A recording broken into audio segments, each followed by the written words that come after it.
नमस्कार, आदाब, सत श्री अकाल दोस्तों, आप सब लोग को स्वागत है करंट अफेयर्स एक्सप्रेस चैनल पे। तो गाइज़ देखिए कि एक बहुत ये आप लोग को पता नहीं कि जो लोग जियोपॉलिटिक्स थोड़ा फॉलो करते हैं उसको पता होगा ये कितना बड़ा न्यूज़ है कि India, USA, Saudi Arabia and UAE ये चारों मिलके एक डिस्कस कर रहे हैं और ये डिस्कशन आज मतलब सैटरडे जो है, आज सैटरडे को ही मतलब शायद ये फाइनल हो जाना चाहिए और ये इंडिया के लिए बहुत बड़ी जीत होगा क्योंकि ये डिस्कशन इंडिया में जो G20 मीटिंग स्टार्ट हो गया दिल्ली में उसमें हो रहा है। ये डिस्कशन क्या है कि एक रेलवे बनाएँगे और वो भी मिडिल ईस्ट कंट्री पे एक रेलवे बनाएँगे, ठीक है? पूरा मिडिल ईस्ट एरिया पे। अब आप सोचोगे कि इसमें इंडिया का क्या फ़ायदा होगा? तो सब कुछ हम लोग जानेंगे इंडिया का कैसे फ़ायदा होगा, जियोपॉलिटिकली और स्ट्रैटेजिकली और इकोनॉमिकली हर साइड से फ़ायदा है। आपको ये पता है कि ये जो एरिया है, ये इसको बोला जाता है मिडिल ईस्ट, ओके? तो आप अगर ये एरिया पे देखेंगे तो एक चीज़ देखिए, ये सऊदी अरब हो गया, ये यूएई हो गया, ये ओमान हो गया, ओके? और इधर आपका जॉर्डन हो गया और इधर आपका हो गया इज़राइल, ओके? तो ये पूरे एरिया को गल्फ कंट्री बोलते हैं क्योंकि इधर पर्शियन गल्फ आता है, तो ये एरिया पे जितने भी कंट्री आते हैं उसको गल्फ कंट्रीज़ बोलते हैं, ओके? तो जनरली इंडिया क्या प्लान कर रहे हैं? इंडिया रेलवे प्लान कर रहे हैं, तो रेलवे इधर यूएई से सऊदी अरब होके स्टार्ट होके ऐसे जाएगा, नहीं तो ओमान, यूएई, सऊदी अरब ऐसा होके रेलवे लाइन जाएगा, ओके? अब इसमें सबसे बड़ा क्या है और आप लोग को और एक चीज़ बताता हूँ, इसमें जो लेवांत है, लेवांत क्या है? एक आपका एक एरिया है, एक रीजन है। जैसे देखिए ये लेवांत है, लेवांत पर इधर आपको आता है क्या? सऊदी अरेबिया आ रहा है और सऊदी अरेबिया के साथ अगर इज़राइल का रिलेशन अच्छा हो जाए तो ये रेलवे लाइन ये इधर इज़राइल है, तो ये रेलवे लाइन इज़राइल तक भी जा सकती है। और आपको एक वीडियो बताया था जब मोदी ने ग्रीस विजिट किया था, आपको ये जो कंट्री है साइप्रस, ओके, ये साइप्रस का इंपॉर्टेंस बताया था कि इंडिया के जियोपॉलिटिक्स में साइप्रस कितना बड़ा रोल प्ले करता है। आप लोगों को बताया था। जिसने नहीं देखा, जिसने वो वीडियो नहीं देखा, मैं डिस्क्रिप्शन में डाल दूंगा बेटर अंडरस्टैंडिंग के लिए, जाके वो वीडियो एक बार देख लेना, पूरा क्लियर हो जाएगा, ठीक है? तो इंडिया साइप्रस तक अपना रीच बना पाएगा एक रेलवे नेटवर्क के थ्रू जिसमें इंडिया का हाथ है। पर देखिए यूएस को ये करना क्या जरूरी था क्योंकि चाइना का बेल्ट एंड रोड इनिशिएटिव पूरे वर्ल्ड पे, ठीक है, अपना पोर्ट, रेलवे नेटवर्क और और रोडवेज से, वाटरवेज, पोर्ट से चाइना छोटे-छोटे कंट्री को मतलब अपने जाल पे फँसा रहा था, इकोनॉमिकल ट्रैप कर रहा था। तो इसलिए यूएसए को चाइना का हेजेमनी तोड़ना था। तो इसीलिए यूएसए ने ये प्लान लेके आया। बट ये देखिए 2022 पे जब G7 का मीटिंग हुआ है, G7 आप लोग को पता है कि G20 जैसे ही है पर उसमें इंडिया नहीं है, उसमें बड़े-बड़े इकोनॉमीज़ है, ओके।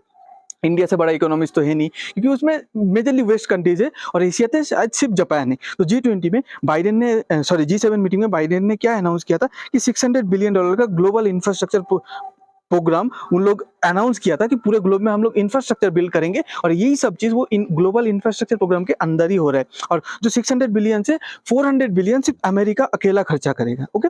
उसके बाद देखिए, पर ये सब करना क्या जरूरी था क्योंकि देखिए सऊदी के साथ अमेरिका का रिलेशन, ठीक है, बहुत मतलब अच्छा नहीं हो रहा था। अमेरिका का साथ सऊदी का रिलेशन बहुत नीचे जा रहा था, पर अमेरिका को और इंडिया के लिए बहुत ज़्यादा ज़रूरी था कि सऊदी अमेरिका के साथ रिलेशन अमेरिका और जो सऊदी का जो रिलेशन है उसमें कोई खटास ना आए, ठीक है?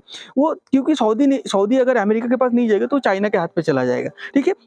ये जो इंडिया के लिए और यूएसए के लिए दोनों के लिए अच्छी बात नहीं है। पर इधर देखिए ये सब होने से चाइना का शी जिनपिंग जो है वो इंडिया पे नहीं आ रहा, आप सब लोग को पता है G20 मीटिंग के लिए। पर चाइना का जो शी जिनपिंग है और पूरे चाइना को बहुत बड़ा झटका लगा है ये न्यूज़ से, बहुत बड़ा झटका लगेगा और ऑलरेडी लग चुका है ये न्यूज़ से। अब देखिए चाइना एंड सऊदी जब क्या हुआ, जब अमेरिका और सऊदी हमेशा ही अमेरिका के क्लोज था, ओके, क्लोज अलाई था, पर कुछ चीज़ के कुछ मैटर लेके सऊदी और अमेरिका धीरे-धीरे अलग होने लगा। उस टाइम चाइना ने एंट्री किया, चाइना ने सऊदी का बहुत क्लोज गया। अब चाइना सऊदी का क्लोज आ गया, अमेरिका के लिए तो बहुत खतरा है ही, पर इंडिया के लिए क्या खतरा है पता है? कि कुछ दिन पहले आप सब लोग को पता है कि ब्रिक्स में सऊदी ने ज्वाइन किया, ओके, उसके बारे में हम लोग थोड़ी देर बाद बात करते हैं, ठीक है? उसके बाद देखिए चाइना का सबसे बड़ा जीत क्या था पता है? आप कोई वर्ल्ड लेवल पे दोनों देश के अंदर अगर सदियों से रिलेशन खराब है, अगर उस दोनों के बीच में आप अगर दोस्ती कराते हो, आपको पूरे वर्ल्ड पे एक पावरफुल कंट्री के हिसाब से माना जाएगा। जैसे यूक्रेन और रशिया का युद्ध चल रहा है, अगर इंडिया या चाइना या अमेरिका कोई भी कंट्री ये युद्ध में पीस डील करा सकते हैं, तो वो कंट्री को सब बहुत पावरफुल मानेगा। तो ऐसे ही मतलब सऊदी अरेबिया और ईरान के साथ हमेशा से, क्योंकि एक सुन्नी मुस्लिम है सऊदी अरेबिया और ईरान है आपका शिया मुस्लिम, ओके, तो दोनों के बीच हमेशा ही मतलब टेंशन बना रहता था, बट चाइना ने वो दोनों के बीच ब्रोकर किया, पीस डील मतलब शांति वार्ता किया, ठीक है? इसलिए चाइना का इन्फ्लुएंस बहुत हद तक बढ़ गया। ईरान पे तो बहुत हद तक इन्फ्लुएंस है, पर सऊदी पे भी बढ़ गया। पर आप देखिए इसमें यूएसए चाहे तो ये अकेला कर सकता था, पर इसमें इंडिया को क्यों यूएसए ने लाया और इंडिया भी सामने से क्यों इन्वॉल्व हुआ, ठीक है? जैसे देखिए ब्रिक्स में आप सब लोग को पता है, ब्रिक्स बोल रहा है कि पूरे वर्ल्ड का जो पूरे वेस्ट का जो हेजीमनी है उसको चैलेंज करेगा। एक बार ब्रिक्स में आप लोग को पता है बहुत सारे कंट्रीज ऐड हुए हैं। ब्रिक्स में जो फिलहाल का कंट्री है, जो ब्राजील है, इंडिया है, दोनों बहुत अच्छे दोस्त है। साउथ अफ्रीका न्यूट्रल है और उधर रशिया और चाइना है। तो रशिया ना चाहते हुए भी चाइना का बहुत क्लोज है, ओके, क्योंकि रशिया बहुत डिपेंडेंट है इकोनॉमिकली चाइना के ऊपर। पर जो नए कंट्री आ रहे हैं उसमें देखिए सबसे बड़ा कंट्री कौन है? सऊदी अरेबिया और यूएई। ये दो बड़े कंट्री में देखिए पहली बात अर्जेंटीना, अर्जेंटीना इंडिया से बहुत सारे हथियार डील कर रहे हैं, तो हथियार डील कोई भी कंट्री से करता है तो उसके ऊपर डिपेंडेंट हो जाता है, उसके अगेंस्ट में नहीं जाता generally, okay 99.99% of the time. पर यूएई और सऊदी अरब, यूएई तो इंडिया के साथ बहुत अच्छा रिलेशन है, सऊदी अरब का रिलेशन इंडिया के साथ अच्छा भी नहीं है खराब भी नहीं है, पर ये नेट अगर ये कोऑपरेशन के हिसाब से सऊदी अरेबिया फिर अगर यूएस के और मतलब अगर इंडिया के क्लोज आ जाए तो ब्रिक्स का और एक कंट्री जो इंडिया के पाले में आ जाएगा, तो ब्रिक्स में इंडिया का एक दबदबा, इंडिया का एक हेजीमनी बना रहेगा, ठीक है। ये बहुत इंडिया के लिए था, इसलिए इंडिया बहुत इंपॉर्टेंट था, इसलिए इंडिया ने ये डील पे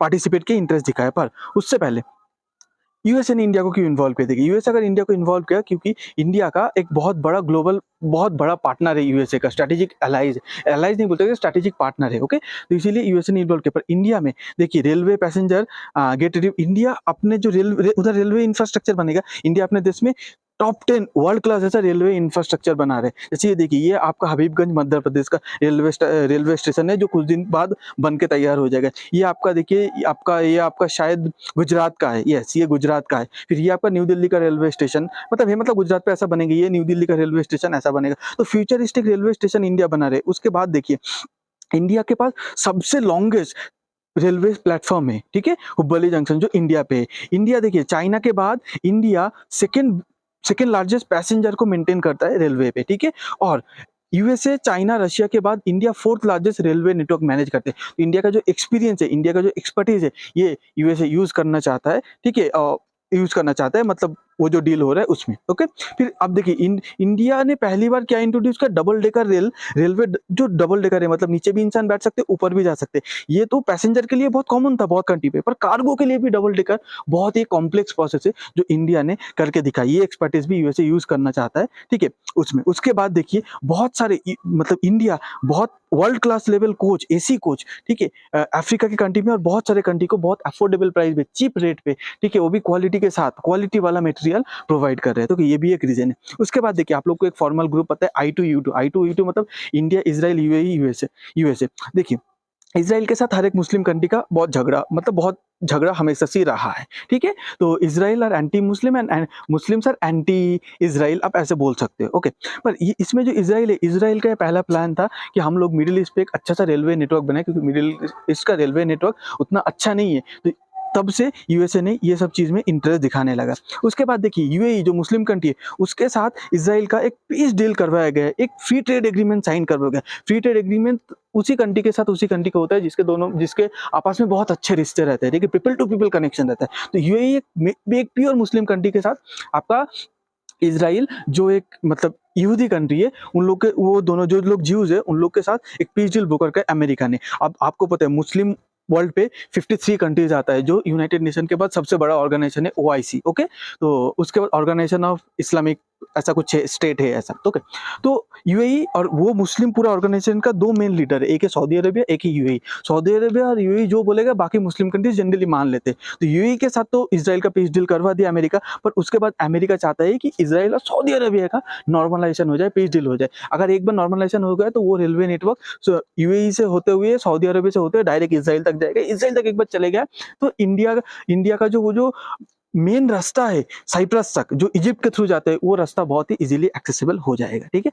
इसीलिए यूएसए ने इंडिया के साथ इतना कुछ कोशिश कर रहा है ये डील के बारे में। उसके बाद ये डील कब चालू हुआ पता है?